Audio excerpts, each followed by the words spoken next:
Good evening and welcome to the People's Platform.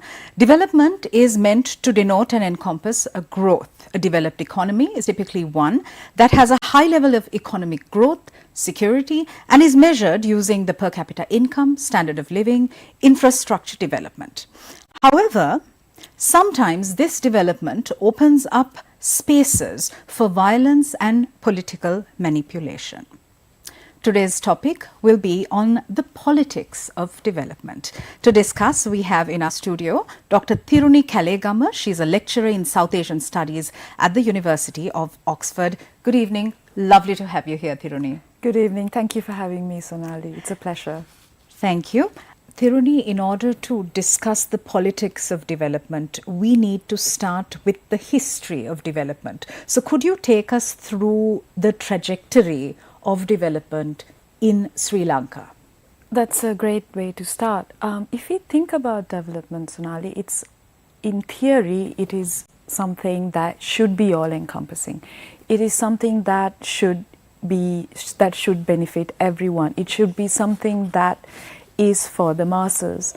But if we think about the history of development in post-colonial Sri Lanka, it has been a rather complicated relationship that we have with development. If we look at if we look at the history of development and start thinking about the roots and how we started thinking about development as a country, especially as a newly independent nation, you will see that we really took on development. We really believed that let's start with these big projects. And when we started planning these big projects, in theory, it was about making Sri Lanka into a state with a lot of power, because this is how a state which takes every citizen into consideration, a state that is about equitable development, where there is growth for everyone. But then the history of development somehow got a bit complicated along the way, and in what really happened, and what we can say very simply, is that it became something that did not really work for the many. It did not work for the masses. Unfortunately, it became a project that benefited a few and did not help the masses as it surely should be. So this is where the politics of development, you could say, went slightly wrong. And that I say that very simply because what happened here is then that we cannot really say this was inclusive development, and we can go into the details of why I say this, because in the end what happened was that a very few people benefited. A lot of the people, many people in the country, many citizens in the country do not reap the benefits of these development projects, the history of development and the variety of development projects we have in this country. Throughout history in post-colonial Sri Lanka, we've seen how development projects are used as a ruse to lure or seduce people. Speak to us about this concept of the lure of the land, where landless families are seduced into the dream of becoming a paddy farmer, where the catch is that they are most often utilized or used by governments into this whole nationalistic territorial aspiration of theirs, so to divide and conquer. Speak to us about how divisiveness enters into the equation of development. No, that is a very good question, because it really speaks to the whole heart of the whole idea of development. How something can be very good in theory and how it can actually have a lot of politics behind it.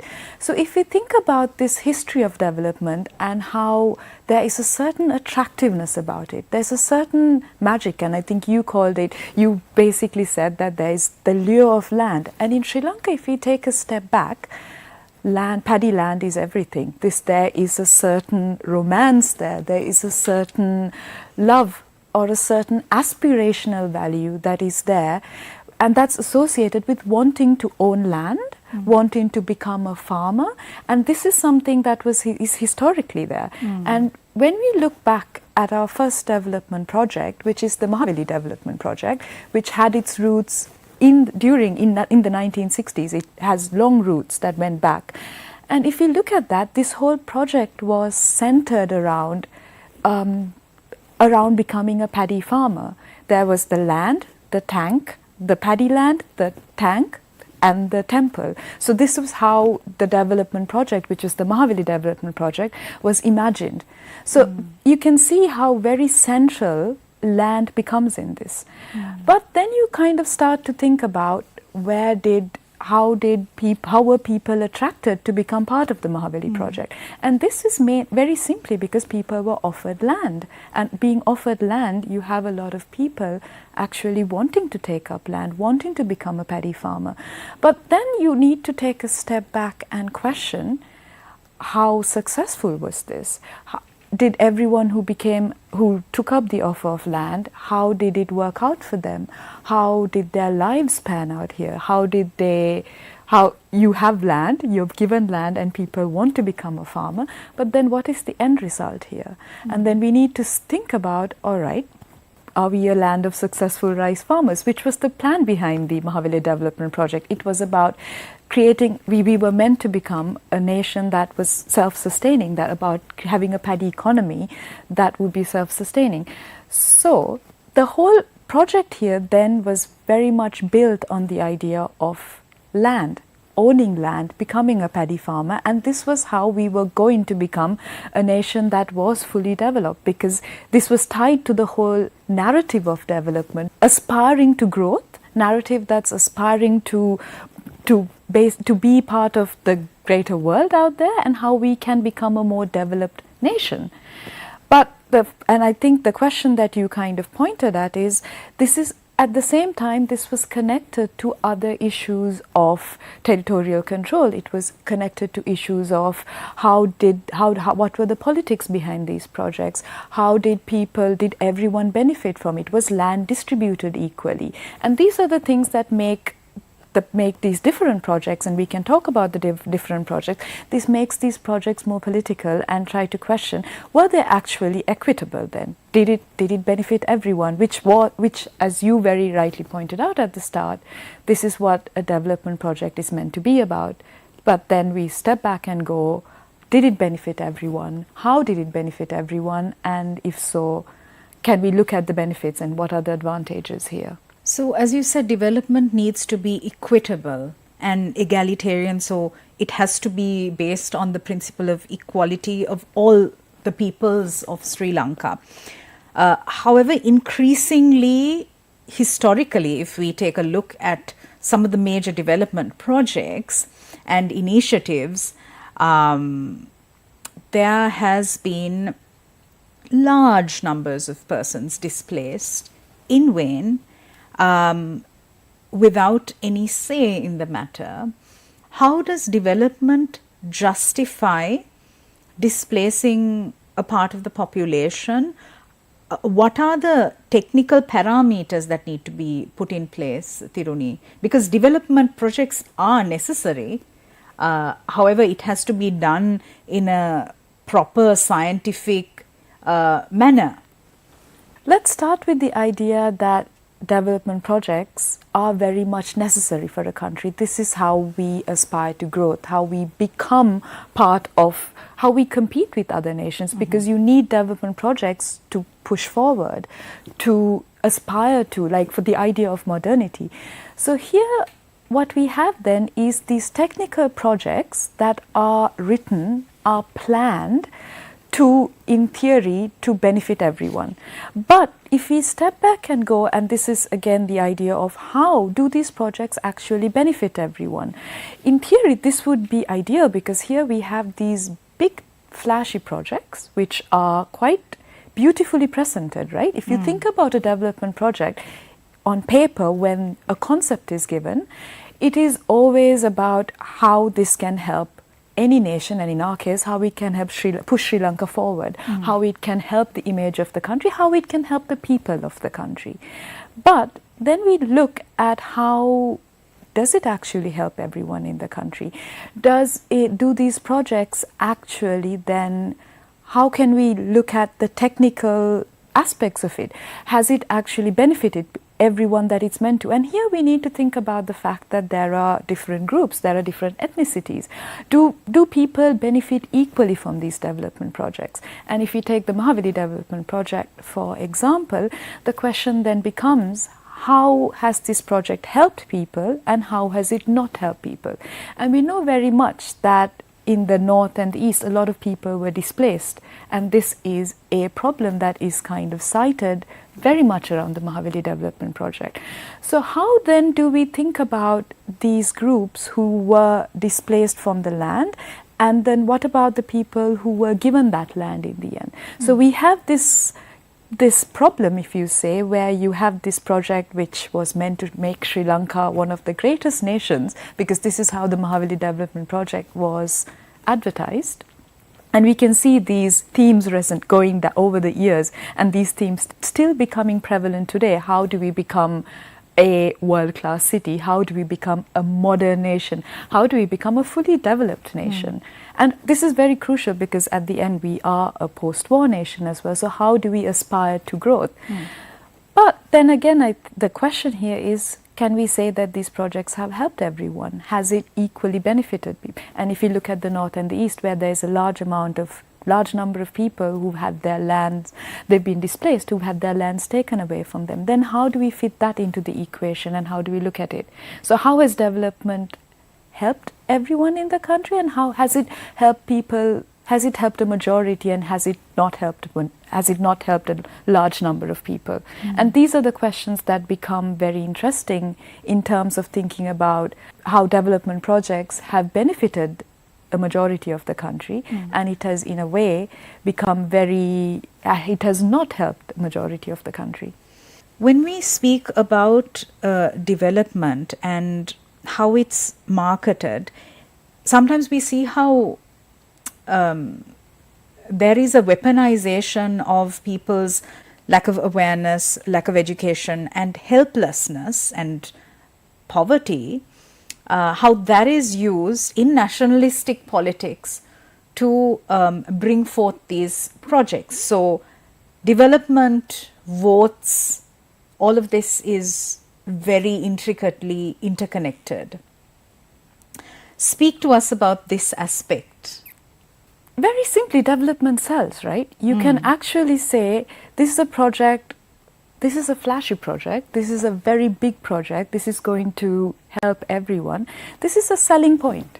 This is a point which will get votes. This is a point that will include most people are attracted by. It's attractive to see this project is coming up, this airport is coming up, this highway is coming up. There are these big projects that come up that they're attractive. An airport will bring more connectivity. Highways bring more connectivity. It connects different parts of the country. So in a way, what we have are these big projects that are all about connection.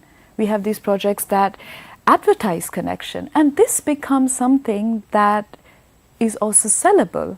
This is something that you can sell to the everyday person, and people are attracted by it. And this is normal. We have these development projects that are selling points, but then what is not taken into account is all the different criticisms around these projects, the different groups that are left out of this debate, the different groups because when you think about a development project, not everyone fully subscribes to this idea. On one hand, you have the number of people who say this is needed, but then you have a large group of people who actually say, have we thought about the different factors? Have we thought about environment? Have we thought about people whose livelihoods would get affected by these projects? Have we thought about whether everyone would equally benefit from these projects?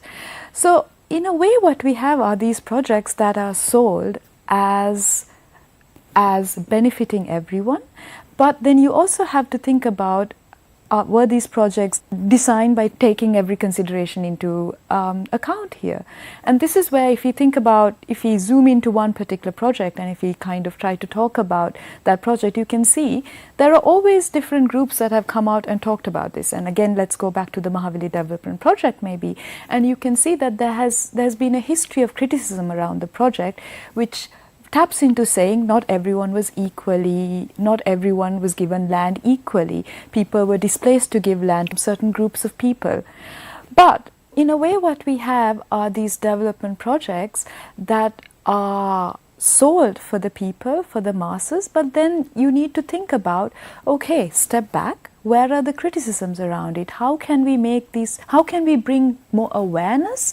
How can we make these projects how can we bring local groups into the project? And this is something that needs to be taken into account, because what we have here is we have these top-down, very heavy projects that are being planned and implemented, as we can see. If we see in Colombo, we have these very big projects that are being implemented, and we have to say they're happening. These projects are going on. But how can we have other groups, other stakeholders come into these projects and also have them give their opinion? How can we have local stakeholders? How can they have more power in these projects? So how can we have what I'm trying to say is, how can we have development projects right now with more local agency? How can people get involved? And this is how we should be thinking about these projects going forward, and even the projects that are currently underway. How do we get local stakeholders involved? How can it not be only a top-down heavy project? Absolutely. So, in other words, what you're saying is that there needs to be greater consultation with a variety of stakeholders, especially those at grassroots level, technical experts, environmentalists, other experts, and that these decisions on development projects need to also, Thiruni, be made in the best interests of the country. However, we see how bribery and corruption, which is again, unfortunately, intricately interwoven into the Sri Lankan psyche, also sort of plays a massive role in tenders and development projects, majorly. So, people's best interests are largely ignored and cast aside. Let's also talk about the importance of environmental compliance. We witnessed the manner in which the Uma Oya project caused massive, irreparable, irremediable damage to an entire expanse of land. That is only one example. We've seen how environmental impact assessments are ignored or manipulated in certain instances, and this has been continuing.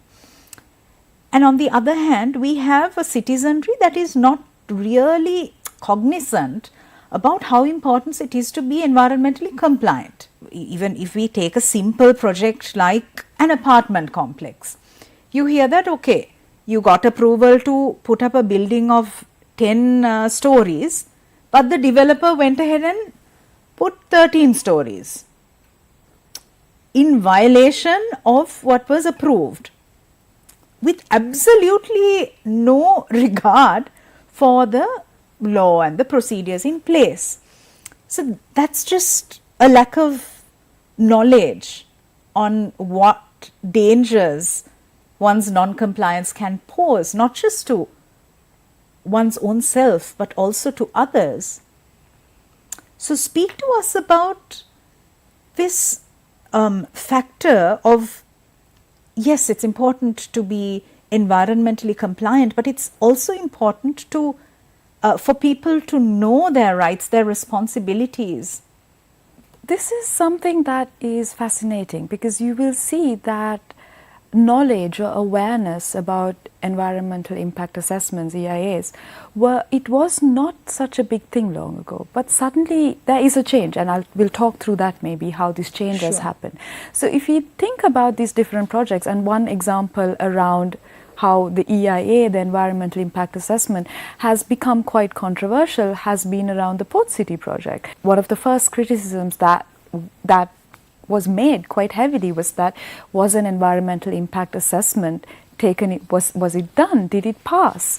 And this is where you have a lot of lot of people actually coming into being more aware that this is something that needs to be taken into account, because as you said, this is one of the most crucial, and if not the most crucial factor that needs to be taken into account, because we are looking at these projects that have long-term impacts, right? If you look at the Port City project, which is transforming Colombo, the environmental changes that are part of this project, this is not about tomorrow. It's not about 2 years. We're looking at 50 years down the line. So an EIA, these assessments become the foundational aspect of it. And right now, the Port City, it has 3 EIAs, if I'm not mistaken, that were undertaken to go ahead with the current plan. So what you see is, and this was after there were quite a lot of protests around it, there was quite a lot of agitation, there was quite a lot of people saying, okay, this needs to be taken into account, we are transforming Colombo, there's going to be a reclaimed city that's coming. So how do we take into account the local fishing communities? How do we take into account people living in Negombo along that area? How do we think about how their futures are going to be affected by it? Again, this all comes down to environment. This comes down to livelihood. So how then connecting this idea to bribery, corruption, because this is where these things become intricately linked. What you have then is, unfortunately, I think, and you alluded to it as well, we have a history where I think there is a lot of corruption taking place. These assessments are passed, and this is where we need to be more cautious. But again, and I go back to what I said earlier, if we have more local stakeholders involved, what we have then is we have a system where this bribery, corruption can be mitigated. Because say if you have more local involvement, more local groups involved as clear stakeholders in a project, this stops the top-down system going. This very clear system where it's a very top-down system where bribery and corruption can take place in certain places. So if you have a system where more people are embedded in it, we suddenly start to see that this top-down system changes. So then how can we think about bribery and corruption in this instance, right? So suddenly we are trying to transform the nature of a project, bringing in more local participation, bringing in local stakeholders, which suddenly means that the ways of corruption happening suddenly the windows become smaller, and we need to start thinking this way. We will always have development projects. This is how we are going to become a small state with power in the Indian Ocean. And this is why we have the Port City project. This is aspiring to become a world-class city. But then we need to think about having these projects, which are needed. And as you also pointed out, this is how we'll always have these projects. But how do we make these projects then projects that are fair, projects that will benefit everyone, and projects where there is no bribery or corruption? And again, this is where equitable development projects become of complete importance. How do we get stakeholders? And this mitigates the bribery, corruption, as you say. How can we think about involving more people? How can it be development for the masses, not development for the few? And this is what we've been seeing as a pattern in the country. It's development for a few, development for the privileged maybe in certain projects, and development that favors more people. And this is where we need a radical change. We need a change that says, okay, it's not development for the masses, it is development for the masses, and it needs to take into account every citizen of the country equally, which is something that has not been done in the history of our development projects in the country. All right. We spoke about how important it is for Sri Lanka to engage in a process of equitable development. I'd like to go back for this next question and talk about Sri Lanka's 26-year-old civil war, where there was land occupation in the northern province, the eastern province. The LLRC report, the Lessons Learned and Reconciliation Commission report, asked for restitution of land to the displaced in the northern and eastern provinces, and they said that it should be recognized as a national issue. So we see how land has played a pivotal role in politics with respect to reconciliation, coexistence, or lack thereof. In a country which has gone through an ethno-linguistic, ethno-religious conflict, and we're currently in a transitional justice process, how must we be extremely cautious when engaging in development projects in order to ensure that meaningless displacement does not take place and that restitution of land does take place? So if we look at our history with land, our whole history is, there's a whole long complicated history with land, and this is connected to the Civil War, how land is very much tied up to this. And as a nation that is very much a post-war nation, we're looking at a nation that is still very much dealing with the consequences of the war. Land becomes very central in this issue, right? And what we see here then is, how can it not be such a contested thing? And that is incredibly difficult, because as you very correctly pointed out, we've had a lot of people in the north and the east, a lot of Tamils, a lot of Muslims being displaced and not getting the land that they rightfully are owed. And this is where the LLRC, you have all the people who appeared in front of the LLRC demanding their land back, and most of these statements that were made in front of the LLRC have gone on deaf ears. So where do we see then, how do we untangle this? And now again we are in the whole process of forming the whole question about the whole new transitional justice system. How can we put land into this? How can land feature here? And we know very well that land is going to come up again, because we have a large number of people who rightfully deserve the land back. This is land that they were displaced from, land that is rightfully theirs, that was taken from them, and what are the processes that we can have that make sure that they get the land back? And what happens when this land is then tied up to a development project? What happens when people were forcefully evicted from their homes and their land in the name of development, as we have seen in the country? So how can we ensure that this land is given back? Will this land be given back? And these are the questions that need to really be at the foremost center of our new Truth and Reconciliation Commission, if we have any. How can we make sure land, people who deserve the people who have this land and people who should be given the land, whose land rightfully belongs to them, how can that be central to this? And this is where we really need to step in and say, we have had a long history with land. Land has become a part of our complicated history. It was the basis of our civil war, that our ethnic conflict. And looking forward, and this is where we need to talk about, looking forward, and where we are talking about a Truth and Reconciliation Commission, how can land become something that is central in this? How can land be given? How can further displacement be stopped? Right.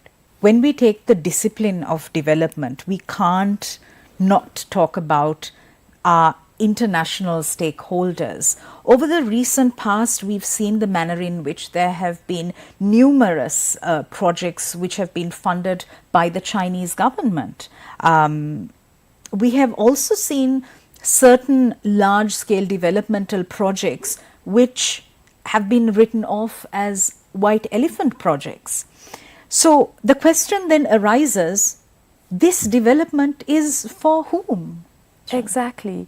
So if we look at our history with development, we can put it into certain phases. We have the start of our development projects, which was the Mahaveli project, and which was where we first invested very much in development projects. This was phase one. And then you currently can say, then you can step back and say, with the end of the war, we have another whole start of development projects that started, because this is how we the governments of Sri Lanka, the different governments, how you aspire to become a post-war nation. How can we connect the north and the east to the south? How can you connect different parts of the country? How can you develop parts that were affected by the war? So what you have then is this huge influx of quite uneven development projects that emerged with the end of the war. And this connects to these white elephant projects that you talked about. These white elephant projects become suddenly part of this huge development drive that we had as a post-war state, where we were building roads, where we were building airports, where we built ports. And then suddenly the question became, are these projects successful? And this is a question that is probably on everyone's mind. We have a lot of money being put into these projects, but how do we see these projects? Are we reaping the benefits of these projects? And this, again, is the question. We know some of these projects are very well not successful. Some of these projects are marked as failures. And let me put this failures in inverted commas, and I say that because these are, on one hand, we can say it's a success because you have these projects that aspire for Sri Lanka to become a modern nation, but in practical, very much practical, real terms, these projects were failures. And this then connects to the larger point that you made about, because this is how we as a nation, Sri Lanka, is trying to step up our game. Right? How we try to become a small state that is quite uniquely positioned in the Indian Ocean. How can we become a power that can that can be taken into, that is taken seriously in the Indian Ocean space? Because you have other major powers like India, you have China, which is a very dominant power in the Indian Ocean space. So here we have these development projects that are externally funded. And then you have these projects, then we have the question, are these projects really successful? Were they failures? Did they actually help the country? Are we going to move forward with these projects? And these are the questions that we need to think about. How can Sri Lanka then use these projects? And this is the question, how can we think about these projects as helping us? And now we currently have the biggest project, which is the largest project that's underway in the country, unraveling in Colombo right in front of us. How can this project really, can it push Sri Lanka forward in the Indian Ocean space? And if so, how will it happen? How is this going to happen? We're on to our last 2 minutes, so I'll ask you my final question. Sri Lankans are at present facing the harsh brunt of austerity measures, a precondition of an IMF bailout. Thiruni, my final question is, when we speak about development and we leave it in the wrong hands, we set ourselves out for failure. These projects can't be overshadowed by political manipulation. So what needs to be done to ensure that development in Sri Lanka is inclusive, equitable and equal? That's a question that probably is a book. But in 2 minutes, in 2 minutes, if you think about how can these projects, how can any development project be a project that helps, that is actually about growth, that's actually about fairness, that's actually sustainable, that's actually equitable. This is complicated because if you look at our history, we've not really been able to manage this. This is why development is a very political project in our country. We've had very uneven development projects, as I said earlier, that benefited the masses and completely did not take many people into account, did not take the minorities into account. So then how can we think about projects that would be inclusive? How can we, and this again connects to how can we bring in more stakeholders into these projects? How can we invite different groups? How can we invite women? How can we invite local groups? How can we invite activists? How can we have a larger number of voices that are incorporated when these projects are planned? How can development not be a top-down project? And this is maybe the turning point here. How can we start thinking about these projects in a way that is not very centrally administered, but how can we open them up? How can other people have agency in these projects? And maybe this is the way forward, bringing in more local invested people whose lives would actually change if they got involved in these projects. Because suddenly then there are multiple narratives coming into how to become a modern nation, not a singular narrative. All right. Thank you very much, Dr. Thiruni Kalegama, lecturer in South Asian Studies from the University of Oxford, for taking time off your holiday to come and join me to talk about the politics of development. Thank you very much, Thiruni. Thank you very much, Sonali. It was a pleasure being here. Thank you for watching us. We'll see you again on Tuesday with a singular edition of the program. Have a safe weekend. Good night.